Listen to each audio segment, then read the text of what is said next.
اللہ کا پیغام۔ هذا القرآن يوحدنا لطريق الخير يوجهنا الله تعالى أنزله ورسول الله الحمد للہ نحمده ونستعینه ونستغفره ونؤمن به ونتوکل علیہ ونعوذ باللہ من شرور انفسنا ومن سیئات اعمالنا من يهده اللہ فلا مضل له ومن يضلله فلا هادی له ونشهد ان لا الہ الا اللہ وحدہ لا شریک له ونشهد ان سیدنا ومولانا محمدا عبده ورسوله اما بعد فاعوذ باللہ من الشیطان الرجیم بسم اللہ الرحمن الرحیم الحمد للہ رب العالمین الرحمن الرحیم مالک یوم الدین إياك نعبد وإياك نستعين اهدنا الصراط المستقيم صراط الذين أنعمت عليهم غير المغضوب عليهم ولا الضالين آمين صدق الله العظيم رب اشرح لي صدري ويسر لي أمري واحلل عقدۃ من لسانی یفقہوا قولی آمین یا رب العالمین۔ محترم حضرات اور معزز خواتین، آج ہم اللہ تبارک و تعالیٰ کے فضل و کرم سے اور اسی کی مدد اور نصرت کے بھروسے پر دورہ ترجمہ قرآن کا آغاز کر رہے ہیں۔ ہمیں قرآن مجید کس نیت سے سننا چاہیے، اس کے حوالے سے ہم سب سے پہلے اپنی نیتوں کو خالص کر لیں۔ وہ نیت کیا ہو؟ اللہ تبارک و تعالی نے قرآن مجید کیوں اتارا ہے؟ یہ اس لیے اتارا ہے تاکہ ہم اس سے ہدایت حاصل کریں۔ تو نیت یہ کر لیں کہ اللہ تعالی ہمیں قرآن مجید سے ہدایت عطا فرمائے، اس لیے کہ علم اور ہے، ہدایت اور ہے۔ علم بہت سے لوگوں کو حاصل ہو جاتا ہے، لیکن جن کو ہدایت حاصل ہوتی ہے ان کو علم کے ساتھ عمل کی توفیق بھی حاصل ہوتی ہے۔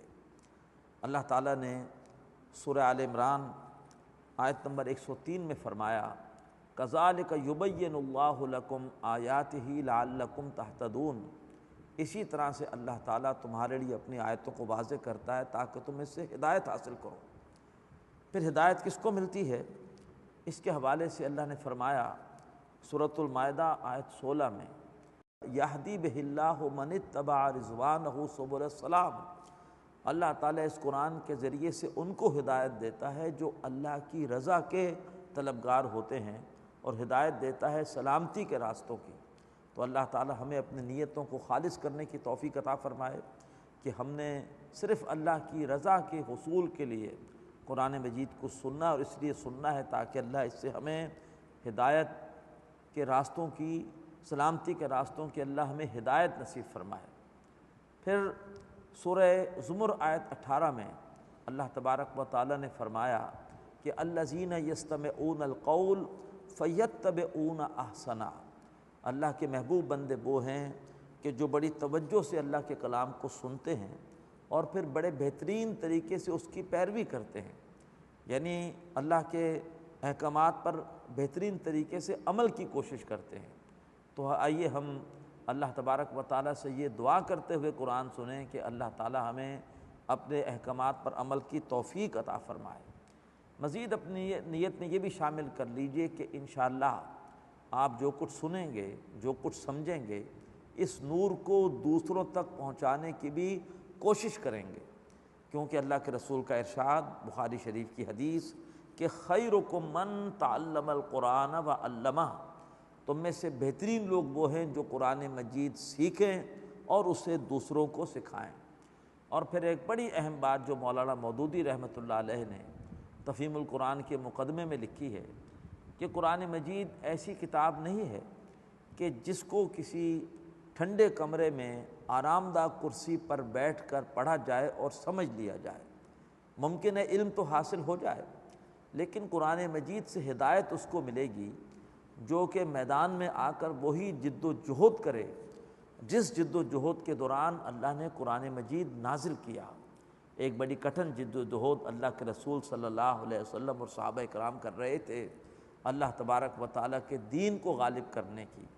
اس جد و جہد کے دوران مختلف مسائل آئے، مختلف سوالات سامنے آئے، مختلف پریشانیاں آئیں، اور قرآن مجید آہستہ آہستہ نازل ہوا اس جد و جہد کے درمیان پیدا ہونے والے مسائل کے حل کے لیے اور سوالات کے جواب دینے کے لیے اور اہل ایمان کو حوصلہ دینے کے لیے۔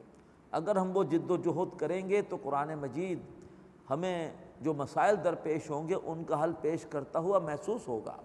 اللہ نے فرمایا سورہ عنکبوت کی آخری آیت میں کہ وَالَّذِينَ جَاهَدُوا فِينَا لَنَهْدِيَنَّهُمْ سُبُلَنَا، جو لوگ ہماری راہ میں کوشش کرتے ہیں ہم انہی کو اپنے راستوں کی ہدایت دیتے ہیں۔ تو اللہ تعالی ہمیں اپنے دین کی تبلیغ اور اپنے دین کے غلبے کے لیے جد و جہد کرنے کی توفیق عطا فرمائے۔ انشاءاللہ اگر یہ جد و جہد کریں گے تو ہمیں قرآن مجید سے ہدایت نصیب ہوگی۔ اب اس تمہیدی گفتگو کے بعد آئیے ہم ترجمے کا آغاز کرتے ہیں۔ اللہ تبارک و تعالی نے ہمیں قرآن مجید کے پڑھنے کے حوالے سے کچھ آداب بھی سکھائے ہیں۔ ان میں سے ایک ادب یہ ہے کہ جب بھی قرآن مجید کے پڑھنے کا آغاز کیا جائے تو اللہ تبارک و تعالی کی پناہ میں آنے کی دعا کی جائے مردود شیطان سے، اس لیے کہ شیطان نہیں چاہتا کہ ہم قرآن مجید پڑھیں، اور اگر پڑھے تو نہیں چاہتا کہ ہم قرآن مجید سے ہدایت حاصل کریں۔ تو جب بھی ہم قرآن مجید پڑھنے کا آغاز کریں گے وہ بدبخت وہ رکاوٹیں ڈالنے کی کوشش کرے گا، وہ ہمیں گمراہ کرنے کی کوشش کرے گا۔ اللہ تعالیٰ نے سورۃ النحل آیت 98 میں حکم دیا فَإِذَا قَرَأْتَ الْقُرْآنَ فَاسْتَعِذْ بِاللَّهِ مِنَ الشَّيْطَانِ الرَّجِيمِ، اے نبی جب بھی قرآن مجید پڑھیے تو اللہ تبارک و تعالیٰ کی پناہ میں آ جائیے مردود شیطان سے۔ تو لہٰذا ہمیں یہ کلمہ پڑھنا چاہیے قرآن مجید کی تلاوت کے آغاز میں کہ اعوذ باللہ من الشیطان الرجیم، اے اللہ میں آپ کی پناہ میں آتا ہوں مردود شیطان سے۔ یہ کلمہ کہلاتا ہے تعوذ۔ پھر دوسرا ادب یہ ہے کہ قرآن مجید پڑھتے ہوئے اللہ کی مدد حاصل کرنے کے لیے بھی دعا کی جائے۔ وہ دعا کیا ہے؟ اللہ نے فرمایا سورہ الگ کی پہلی آیت میں کہ اقرأ بسم ربک الذی خلق، اے نبی پڑھیے اپنے اس رب کے نام سے جس نے کہ تخلیق کیا۔ لہٰذا جب بھی قرآن مجید پڑھا جائے تو اسے برکت کے حصول کے لیے، اللہ کی مدد کے حصول کے لیے اللہ کے نام کے ساتھ پڑھا جائے۔ اس کے لیے کلمہ ہے بسم اللہ الرحمن الرحیم، اللہ کے نام کے ساتھ میں شروع کرتا ہوں جو ایسی ہستی ہے کہ جس کی رحمت میں جوش ہے اور جس کی رحمت مسلسل ہے۔ بسم اللہ الرحمن الرحیم، یہ کلمہ کہلاتا ہے تسمیہ۔ اب اس کے بعد پھر ہے سورۃ الفاتحہ۔ یہ قرآن مجید کی پہلی سورہ مبارکہ ہے اور اسی مناسبت سے اس کا نام ہے الفاتحہ، یعنی قرآن مجید کا افتتاح کرنے والی، قرآن مجید کو کھولنے والی۔ انگریزی میں کہیں گے دی اوپننگ سورہ آف قرآن۔ صحابہ کرام کو اس سورہ مبارکہ سے بہت محبت تھی، اس لیے وہ اس سورت کو کئی ناموں سے پکارتے تھے۔ علامہ جلال الدین سیوطی رحمۃ اللہ علیہ نے اپنی علوم القرآن پر مارکۃ العرا کتاب الاتقان فی علوم القرآن میں صحابہ اکرام سے سورۃ الفاتحہ کے 25 نام ذکر کیے ہیں۔ الفاتحہ، پھر ام القرآن، ام الکتاب، الوافیہ، الکافیہ، الاساس، الحمد، الشکر، الشفاء، الشافیہ، الدعاء، یعنی سورہ فاتحہ کے کئی نام تھے کہ جن سے صحابہ اکرام اس سورت کو موسوم کرتے تھے۔ پھر اس سورت کی عظمت کا یہ عالم ہے کہ نبی اکرم صلی اللہ علیہ وسلم کا ارشاد ہے کہ سورۃ الفاتحہ یہ اپنے رتبے اور مقام کے اعتبار سے 2/3 قرآن کے برابر ہے۔ پھر آپ صلی اللہ علیہ وسلم کا ارشاد ہے کہ میں تمہیں ایک ایسی سورت نہ بتاؤں کہ جس کے مثل نہ تورات میں نازل ہوئی، نہ انجیل میں نازل ہوئی، نہ قرآن میں نازل ہوئی۔ اور آپ نے فرمایا کہ وہ سورہ مبارکہ ہے سورۃ الفاتحہ۔ سورہ ہجر آیت 87 میں اللہ نے اپنے حبیب پر ایک احسان کا ذکر کیا کہ وَلَقَدْ آتَيْنَاكَ سَبْعًا مِّنَ الْمَثَانِي وَالْقُرْآنِ الْعَظِيمِ، کہ اے نبی ہم نے آپ کو 7 ایسی آیتیں عطا فرمائی ہیں کہ جو بار بار دہرائے جانے کے لائق ہیں اور جو اپنی حیثیت میں خود ایک عظیم قرآن ہے۔ تو اللہ کے رسول نے فرمایا کہ ان 7 آیتوں سے مراد ہے سورۃ الفاتحہ، کہ جو بار بار دہرائے جانے کے لائق اس کی 7 آیتیں ہیں۔ پھر آپ صلی اللہ علیہ وسلم نے فرمایا کہ اللہ نے مجھے 2 نور عطا کیے ہیں، یہ مسلم شریف کی روایت ہے۔ ایک نور سورۃ الفاتحہ ہے اور ایک نور سورۃ البقرہ کی آخری 2 آیتیں ہیں۔ یہ سورہ مبارکہ نماز کا لازمی جز ہے۔ اللہ کے رسول کا ارشاد بخاری شریف کی حدیث کہ لا صلاۃ لمن لم یقرأ بفاتحۃ الکتاب، اس شخص کی نماز نہیں ہوتی جو کہ قرآن مجید میں سے سورۃ الفاتحہ نہ پڑھے۔ ہاں یہ اختلاف ہے کہ بعد جماعت نماز میں آیا تمام مقتدی پڑھیں گے اور یا پھر یہ کہ صرف امام صاحب پڑھیں گے۔ جو ہمارے ہاں حنفی مسلک ہے ان کا عمل اس حدیث پر ہے کہ جس کے مطابق اللہ کے رسول نے فرمایا کہ امام کی قرات ہی تمام مقتدیوں کی قرات ہے، لہٰذا امام صاحب پڑھیں گے، مقتدی صرف سنیں گے۔ البتہ اہل حدیث حضرات کا موقف یہ ہے کہ نہیں، سورۃ الفاتحہ امام صاحب بھی پڑھیں گے اور تمام مقتدی بھی پڑھیں گے، لیکن بہرحال اس پر سب کا اتفاق ہے کہ سورۃ الفاتحہ نماز کا جزو لازم ہے۔ سورۃ الفاتحہ میں اللہ تعالیٰ نے ہمیں دعا کا اسلوب اور سلیقہ سکھایا ہے۔ دعا کا طریقہ یہ نہیں ہے کہ براہ راست اللہ تبارک و تعالیٰ کے سامنے اپنی حاجت رکھ دی جائے، بلکہ دعا کا سلیقہ جو سورہ فاتحہ میں آتا ہے وہ یہ ہے کہ پہلے اللہ تبارک و تعالیٰ کی حمد و ثنا ہو، اللہ تبارک و تعالیٰ کی بڑائی کا بیان ہو، اپنی عاجزی کا اعتراف ہو، اللہ تبارک و تعالیٰ کے سامنے اپنی بے بسی کا اظہار کر کے اللہ کی بندگی کا اقرار کیا جائے، اور اس کے بعد اللہ تبارک و تعالیٰ سے دعا کی جائے، پھر اللہ سے اپنا مدعا مانگا جائے۔ البتہ اس سورہ مبارکہ میں جو دعا کا اسلوب سکھایا گیا وہ دعا کا اسلوب پورے قرآن مجید میں جو دعائیں سکھائی گئی ہیں ان کے اسلوب سے بالکل جدا ہے۔ قرآن مجید میں دعائیں جو سکھائی گئی ہیں ان کے 2 اسلوب آتے ہیں۔ ایک اسلوب تو یہ ہے کہ اللہ تعالیٰ خود کہتے ہیں قل، اور پھر دعا سکھاتے ہیں، قل ربی زدنی علما، اے نبی یوں دعا کیجئے کہ اے میرے رب تو مجھے بڑھا دے علم کے اعتبار سے، قل رب اغفر ورحم وانت خیر الراحمین، اے نبی یوں دعا کیجئے کہ اے میرے رب تو بخش دے اور رحم فرما، اور تو تمام رحم کرنے والوں میں سب سے بہتر رحم فرمانے والا ہے۔ یا پھر اللہ تعالیٰ قرآن مجید میں اپنے کچھ نیک بندوں کا ذکر کرتا ہے اور ذکر کے دوران اللہ تبارک و تعالیٰ ان کی دعائیں بھی بیان کر دیتا ہے۔ سورہ فرقان کے آخری رکوع میں عباد الرحمن کا ذکر آیا تو ان کی بڑی پیاری دعا نقل ہو گئی ان کے تذکرے میں کہ وہ یوں دعا کرتے ہیں، ربنا اصرف عنا عذاب جہنم ان عذابها کان غراما انہا ساءت مستقرا و مقاما، اے رب ہمارے ہم سے جہنم کے عذاب کو دور کر دے، بے شک جہنم کا عذاب بڑا چمٹنے والا عذاب ہے۔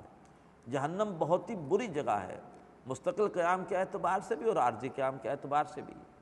لیکن سورہ فاتحہ میں دعا سکھائی گئی، نہ تو اللہ نے یوں کہا کہ کل یا قولو اور یہ دعا اس طرح سے کرو، نہ اللہ نے کوئی نیک بندوں کا ذکر کرتے ہوئے ان کی دعا نقل کر دی، بلکہ یہاں تو براہ راست دعا کے الفاظ شروع ہو جاتے ہیں۔ یہ اصل میں اس بات کی علامت ہے کہ سورۃ الفاتحہ اصل میں فطرت انسانی کی ترجمان ہے، فطرت انسانی کی پکار ہے جس کو اللہ نے سورہ فاتحہ کے الفاظ کے ذریعے سے ہمیں سکھایا ہے۔ جیسے ابھی ہم پڑھ لیں گے سورۃ البقرہ میں کہ حضرت آدم علیہ السلام سے جنت میں ایک خطا ہوئی، انہیں اپنی خطا پر شدید ندامت تھی، لیکن ان کے پاس اظہار ندامت کے لیے الفاظ نہیں تھے، تو اللہ نے انہیں الفاظ سکھائے، فَتَلَقَّى آدَمُ مِن رَبِّهِ كَلِمَاتٍ فَتَابَ عَلَيْهِ، سیکھ لیے آدم علیہ السلام نے اپنے رب سے کچھ کلمات، تو انہوں نے ان کلمات کے ذریعے سے توبہ کی، فَتَابَ عَلَيْهِ، تو اللہ نے ان کی توبہ قبول کی۔ وہ کلمات کیا تھے؟ ربنا ظلمنا انفسنا وَإِن لَّمْ تَغْفِرْ لَنَا وَتَرْحَمْنَا لَنَكُونَنَّ مِنَ الْخَاسِرِينَ، اے رب ہم نے اپنی جانوں پر ظلم کیا، اگر تو نے ہمیں بخش نہ دیا اور اگر تو نے ہم پر رحم نہ کیا تو ہم تو ہو جائیں گے نقصان اٹھانے والے۔ تو جس طرح اللہ نے آدم علیہ السلام کو الفاظ سکھائے اور ان الفاظ کے ذریعے سے انہوں نے اظہار ندامت کیا، اسی طرح سے انسان کی فطرت کی پکار ہے کہ انسان اللہ تبارک و تعالیٰ کے سامنے کچھ عرض کرنا چاہ رہا تھا لیکن انسان کے پاس الفاظ نہیں تھے۔ اللہ تبارک و تعالیٰ کا یہ احسان ہوا کہ اللہ تعالیٰ نے انسان کو سورہ فاتحہ کے ذریعے سے وہ الفاظ سکھا دیے۔ اب آئیے سورۃ الفاتحہ کے ترجمے کی طرف، لیکن اس سے پہلے ایک بڑی پیاری مثال جو سورۃ الفاتحہ کے مضامین کے تجزیے کے لیے دی ہے مولانا ابوالکلام آزاد مرحوم نے۔ ان کی سورۃ الفاتحہ پر ایک 250 صفحے کی تفسیر موجود ہے، اس میں انہوں نے بڑی پیاری بات لکھی ہے مضامین کے حوالے سے کہ سورۃ الفاتحہ کے مضامین میں بڑا کامل توازن ہے۔ پہلی 3 آیتیں اللہ کے لیے ہیں اور آخری 3 آیتیں بندے کے لیے ہیں، اور جو درمیان کی آیت ہے چوتھی، آدھی اللہ کے لیے آدھی بندے کے لیے ہے۔ تو آپ محسوس کریں گے ترجمے میں ہی کہ یہ بڑا خوبصورت ایک مضامین کا توازن بھی ہے، تجزیہ بھی ہے جو مولانا آزاد نے ہمارے سامنے بیان کیا ہے۔ اب دیکھیے، یہ عرض کیا گیا کہ سورہ فاتحہ انسان کی فطرت کی ترجمان ہے۔ اللہ تبارک و تعالیٰ نے ہمیں یہ بات دکھائی ہے، مشاہدہ کرائی ہے کہ فطرت، انسان کی فطرت میں احسان مندی ہے۔ بچہ چھوٹا سا ہوتا ہے، ماں سے کیوں محبت کرتا ہے؟ محسوس کرتا ہے کہ میری محسن میری ماں ہے، میں کسی بھی ضرورت کے لیے روتا ہوں وہ دوڑی ہوئی آتی ہے اور میری ضرورت پوری کرتی ہے، چاہے مجھے نیند آئے، چاہے مجھے بھوک لگے، چاہے مجھے کوئی درد ہو، ماں سمجھ لیتی ہے کہ مجھے کیا تکلیف ہے، تو بچہ ماں سے محبت کرتا ہے۔ اس کے بعد بچہ محسوس کرتا ہے کہ نہیں، احسان باپ کا بھی ہے، وہ جو سارا دن گھر میں نظر نہیں آتا، وہ بھاگ دوڑ کرتا ہے، وسائل لے کر آتا ہے، اسی سے گھر کا خرچہ چلتا ہے۔ پھر محسوس ہوتا ہے کہ نہیں، محسن ہماری پوری قوم اور قبیلہ ہے، تمام افراد جو قوم کے ہیں وہ مختلف پیشوں کے ذریعے سے ایسی چیزیں تیار کر رہے ہیں، پیدا کر رہے ہیں جس سے ہماری ضروریات پوری ہوتی ہیں، لہٰذا ماں سے آگے بڑھ کے والد کے لیے شکر کے جذبات، پھر پوری قوم کے لیے۔ پھر محسوس ہوتا ہے کہ مظاہر قدرت ہیں جو ہمیں فائدہ پہنچا رہے ہیں، سورج ہے، زمین ہے اور بارش ہے، لہٰذا ان سب کے لیے ایک احسان کے جذبات پیدا ہوتے ہیں۔ اور اس کے بعد انسان آخری منزل پر پہنچ جاتا ہے اگر اس کی صحیح ڈائریکشن میں اس کی رہنمائی ہو رہی ہو، کہ اصل محسن حقیقی اللہ ہے۔ اللہ ہی نے والدین کے دل میں میرے لیے محبت ڈالی، اللہ ہی نے سورج میں تاثیر پیدا کی میرے فائدے کے لیے، پانی میں تاثیر پیدا کی میرے فائدے کے لیے، آگ میں تاثیر پیدا کی میرے فائدے کے لیے، لہٰذا پھر انسان پکار اٹھتا ہے کہ کل شکر اللہ کے لیے ہے۔ الحمدللہ رب العالمین، کل شکر اللہ کے لیے ہے جو تمام جہانوں کا مالک اور پروردگار ہے۔ جو مالک ہوگا اسی کی ذمہ داری ہے تمام ضروریات پوری کرنا، وہی پالے گا، وہی ضروریات پوری کرے گا، اور جو ضروریات پوری کرے گا پالے گا وہی مالک ہے۔ تو الحمدللہ رب العالمین، کل شکر اللہ کے لیے ہے، جو تمام جہانوں کا مالک ہے، تمام جہانوں کا پروردگار ہے، اور اس سے یہ مراد بھی ہے کہ تمام جہان والوں کا مالک ہے، تمام جہان والوں کا پروردگار ہے۔ الرحمن الرحیم، اس کی رحمت پہ جوش ہے۔ رحمان کے وزن پر جو بھی صفات آتی ہیں عربی میں، ان میں ایک جوش کی کیفیت ہوتی ہے۔ فرجع موسیٰ الی قومہ غضبان آسفا، جب موسیٰ علیہ السلام کو علم ہوا کہ ان کی قوم نے ان کے پیچھے بچڑے کو معبود بنا لیا ہے تو بڑے غصے کے ساتھ واپس لوٹے۔ فرجع موسیٰ الی قومہ غضبان، لوٹے موسیٰ علیہ السلام اپنی قوم کی طرف غضبان، بڑے غصے میں، اسفا اور افسوس کرتے ہوئے۔ تو رحمان جس کی رحمت میں جوش ہو، رحیم اس وزن پر جو بھی صفات آتی ہیں ان میں ایک دوام اور تسلسل پایا جاتا ہے۔ تو اللہ تبارک و تعالیٰ وہ ہستی ہے، الرحمن بھی ہے، اس کی رحمت میں جوش بھی ہے، الرحیم اور اس کی رحمت میں دوام بھی ہے، تسلسل بھی ہے۔ مالک یوم الدین، وہ اللہ تبارک و تعالیٰ بدلے کے دن کا مالک ہے۔ دنیا میں بدلہ نہیں مل رہا، یہ دنیا بدلے کے اعتبار سے نامکمل ہے۔ یہاں پر لوٹ مار کرنے والے، جھوٹ بولنے والے عیاشی کر رہے ہیں، فائدہ اٹھا رہے ہیں، اور امانت دار اور دیانت دار وہ دنیا میں نقصان میں ہیں۔ اور اگر ہم دیانت داروں کو، امانت داروں کو بدلہ دینا بھی چاہیں تو کیا دے لیں گے؟ اگر نوع انسانی اللہ کے رسول صلی اللہ علیہ وسلم کے احسانات کا بدلہ دینا چاہے تو کیا دے لیتی؟ اور اگر ہم مجرموں کو ان کے جرائم کی سزا دینا چاہے بھی تو نہیں دے سکتے جیسی کہ دینی چاہیے۔ جس بدبخت نے جاپان پر ایٹم بم گرایا، اگر وہ ہمارے ہاتھ آ بھی جاتا ہم اس سے کیا سزا دیتے تھے؟ لاکھوں افراد مارے گئے، لاکھوں معذور ہوئے، لاکھوں آج بھی تابکاری کے اثرات سے معذور پیدا ہو رہے ہیں، ہم انہیں کیا سزا دیتے اس مجرم کو؟ وہ تو بدلے کا دن آئے گا ایک ایسا کہ جس میں اللہ تعالیٰ اپنے نیک بندوں کو مسلسل انعامات سے نوازے گا، اور اللہ تبارک و تعالیٰ مجرموں کو ان کے جرائم کی مناسبت سے سزا دے گا۔ تو مالک یوم الدین، اللہ تعالیٰ اس بدلے کے دن کا مالک ہے۔ اب اس کے بعد چوتھی آیت، بڑی اہم آیت، اللہ تعالیٰ کا ذکر پہلے بھی ہے 3 آیتوں میں، ذکر غیابی ہے، غائب میں اللہ کو محسوس کرتے ہوئے اللہ کا ذکر ہو رہا ہے۔ اب ذکر خطابی ہے، اب اللہ سے براہ راست گفتگو ہو رہی ہے۔ ایاک نعبد و ایاک نستعین، اے اللہ ہم تیری ہی بندگی کرتے ہیں اور کریں گے، اور تجھ ہی سے مدد چاہتے ہیں اور چاہیں گے۔ وہ جو جذبہ شکر ہے اب وہ عبادت میں ڈھل رہا ہے۔ جن لوگوں نے سورج کو بڑا مانا انہوں نے سورج کے سامنے سجدہ کرنا شروع کر دیا، اور جس اللہ کے بندے کو ہدایت حاصل ہو گئی اس نے اللہ کو پہچان لیا، اب وہ اللہ تعالیٰ کی بندگی کا اعلان کر رہا ہے۔ ایاک نعبد، اے اللہ ہم تیری ہی بندگی کرتے ہیں اور کریں گے، و ایاک نستعین، اور تیری بندگی آسان نہیں ہے، شیطان رکاوٹ ڈالے گا، بگڑا ہوا معاشرہ رکاوٹ ڈالے گا، نفس دشمن ہے، اس کے لیے اللہ ہمیں تیری مدد چاہیے، و ایاک نستعین، اور اے اللہ اس کے لیے ہم تجھی سے مدد چاہتے ہیں اور چاہیں گے۔ اللہ کے رسول ہر فرض نماز کے بعد اسی لیے دعا کرتے تھے، اللہم اعنا علی ذکرک و شکرک و حسن عبادتک، اے رب تو ہماری مدد فرما اپنے ذکر کے لیے، اپنے شکر کے لیے، اور بڑے اچھے طریقے پر اپنی عبادت کے لیے۔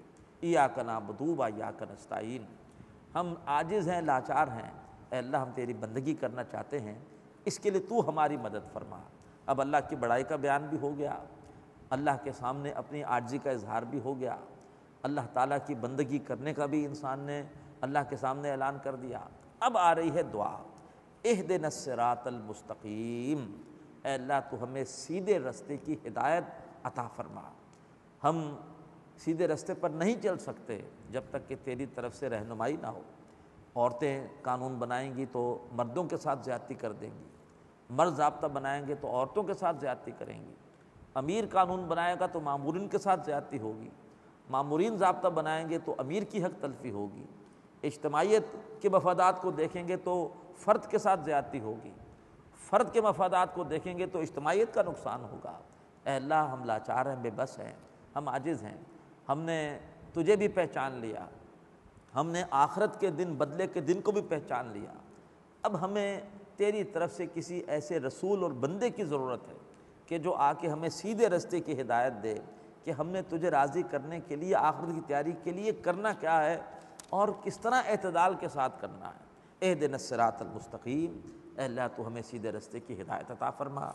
صراط الذین انعمت علیہم، راستہ تیرے ان بندوں کا جن پر تو نے انعام کیا۔ یہ انعام یافتہ بندے کون ہیں؟ سورہ نساء آیت 69 میں فرمایا، من یطع اللہ ورسولہ فاولئک مع الذین انعم اللہ علیہم من النبیین والصدیقین والشہداء والصالحین، جو اللہ اس کے رسول کی اطاعت کرے گا یہ وہ لوگ ہیں جو ان کے ساتھ ہوں گے جنت میں جن پر اللہ نے انعام کیا۔ انعام یافتہ لوگ کون ہیں؟ صدیقین ہیں، شہداء ہیں، اور انبیاء ہیں، صدیقین ہیں، شہداء ہیں، صالحین ہیں۔ اب ان میں کیا فرق ہے؟ انشاءاللہ سورہ نساء آیت 69 میں جا کے سمجھیں گے۔ فرمایا راستہ ان کا جن پر تو نے انعام کیا، غیر المغضوب علیہم، بغیر اس کے کہ تو ان سے ناراض ہوا، ولا الضالین، اور بغیر اس کے کہ وہ گمراہ ہوئے۔ اللہ نے انعام کیا تھا یہودیوں پر بھی، لیکن یہودیوں نے ایسے ایسے جرائم کیے، اللہ ان سے ناراض ہو گیا، فباؤ بغضب علی غضب، اللہ کا غضب در غضب لے کر لوٹے۔ مسند احمد کی روایت کہ مغضوب علیہم سے مراد یہودی ہیں۔ اسی طریقے پر گمراہ سے مراد عیسائی ہیں، ان پر بھی اللہ نے انعام کیا تھا، لیکن رہبانیت اختیار کر کے حضرت عیسیٰ کو محبت میں، خدائی میں شریک کر کے وہ سیدھے راستے سے ہٹ گئے۔ تو اللہ تعالیٰ ہمیں سیدھے راستے کی ہدایت عطا فرمائے۔ راستہ ان بندوں کا جن پر اللہ کا انعام ہوا، پھر نہ اللہ ان سے ناراض ہوا اور پھر نہ ہی وہ گمراہ ہوئے۔ محترم حضرات و خواتین، اللہ کے رسول صلی اللہ علیہ وسلم نے ایک حدیث قدسی کے ذریعے سے ہمیں آگاہ کیا کہ جب بندہ یہ سورہ مبارکہ پڑھتا ہے تو اللہ تعالیٰ ایک ایک آیت پر جواب دیتا ہے۔ جب بندہ کہتا ہے الحمدللہ رب العالمین تو اللہ تعالیٰ کہتا ہے حمدنی عبدی، دیکھو میرے بندے نے میرا شکر کیا ہے۔ جب بندہ کہتا ہے الرحمن الرحیم، اللہ تعالیٰ کہتا ہے اثنا علیہ عبدی، دیکھو میرے بندے نے میری تعریف کی ہے۔ جب بندہ کہتا ہے مالک یوم الدین، اللہ تعالیٰ کہتا ہے مجدنی عبدی، دیکھو میرے بندے نے میری بڑائی بیان کی ہے۔ جب بندہ کہتا ہے ایاک نعبد و ایاک نستعین، اے اللہ ہم تیری ہی بندگی کرتے ہیں اور کریں گے اور تجھ سے ہی مدد چاہتے ہیں اور چاہیں گے، اللہ کہتا ہے ھذا بینی و بین عبدی، یہ قول و قرار اور معاہدہ ہے میرے اور بندے کے درمیان، والے عبدی ما سأل، اور میں نے بندے کو وہ دیا جو بندے نے مانگا۔ اور جب بندہ کہتا ہے اہدنا الصراط المستقیم صراط الذین انعمت علیہم غیر المغضوب علیہم ولا الضالین، تو اللہ تبارک و تعالیٰ کہتا ہے ھذا لعبدی ولعبدی ما سأل، یہ حصہ میرے بندے کے لیے ہے اور میرے بندے نے جو مانگا میں نے اس کو دیا۔ لہذا نوافل میں آپ سورہ فاتحہ ٹھہر ٹھہر کے پڑھا کریں، ایک ایک آیت پر آپ اللہ تبارک و تعالیٰ کے جواب کو محسوس کریں۔ افلاک سے آتا ہے نالوں کا جواب آخر، اٹھتے ہیں حجاب آخر، کرتے ہیں خطاب آخر۔ اقول قولی ھذا واستغفر اللہ لی ولکم ولسائر المسلمین والمسلمات۔ هذا القرآن يوحدنا لطريق الخير يوجهنا